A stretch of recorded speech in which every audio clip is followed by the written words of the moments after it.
नाज़रीन ते breaking news अवां सां शेयर कंदालूं। इमरान ख़ान जे हॉर्स ट्रेडिंग जे हवाले सां हेकर नई ऑडियो जारी करे छॾी आहे। ऑडियो में इमरान ख़ान चई रहियो आहे त इहो चवणु वॾी ग़लतफ़हमी हूंदी त संदन नंबर गेम पूरा आहिनि।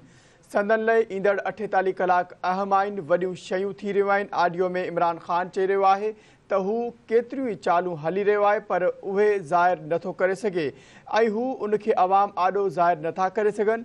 हीअ नंबर अहिड़ो न आहे, ईअं न सम्झो सभु कुझु ख़तमु थी वियो आहे।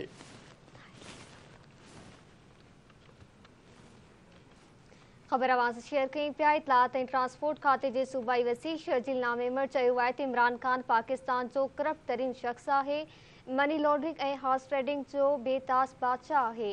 इमरान ख़ान जे टई ऑडियो ते रद्दअमल ॾींदे शर्जील नामेमर चयो त इमरान ख़ान मसीहाना फ्रॉडी माण्हू आहे। लीक्स मां ज़ाहिर थी वियो त इमरान ख़ान कुर्सीअ जी लालच में कंहिं बि हद ताईं वञी सघे थो।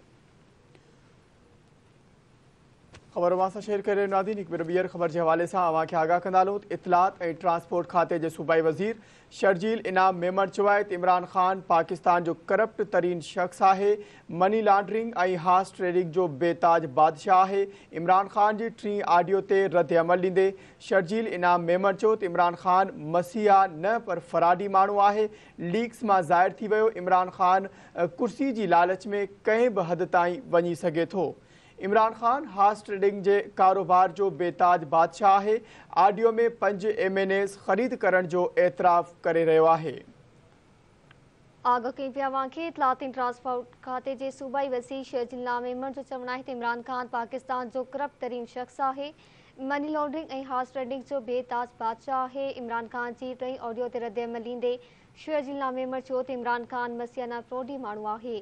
लीक्स मां ज़ाहिर थी वियो त इमरान ख़ान कुर्सीअ जी लालच में कंहिं बि हद ताईं वञी सघे थो।